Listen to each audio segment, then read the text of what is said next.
Salut à tous, aujourd'hui, on plonge dans un sujet passionnant, l'ethnographie en ligne vue par Christine Ning. Vous vous demandez peut-être ce que c'est, de rester avec moi, car ça va être super intéressant.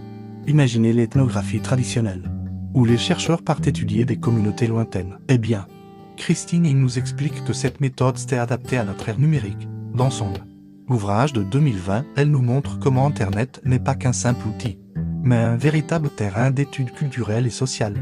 Ce qui est fascinant, c'est qu'il ne voit pas le monde numérique comme un univers isolé. Au contraire, elle nous explique que nos vies en ligne et hors ligne sont complètement entremêlées.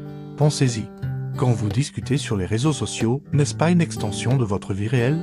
Prenons un exemple concret, imaginez un chercheur qui étudie une communauté de gamers. Il ne va pas simplement observer les parties depuis son fauteuil, non. Il va jouer avec eux, participer aux discussions, comprendre leur code, leur langage, leurs rituels.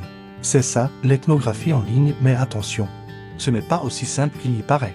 Il insiste sur un point crucial, le chercheur doit être conscient de son propre rôle.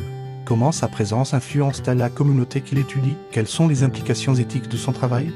Ces questions sont fondamentales.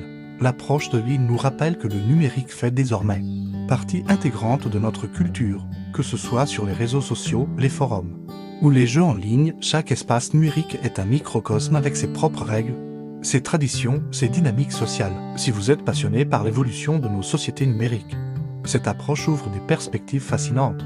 N'hésitez pas à liker cette vidéo et à vous abonner pour plus de contenu sur la recherche en sciences sociales. Et vous, comment voyez-vous l'impact du numérique sur nos interactions sociales? Partagez vos réflexions dans les commentaires. À très bientôt pour de nouvelles découvertes passionnantes.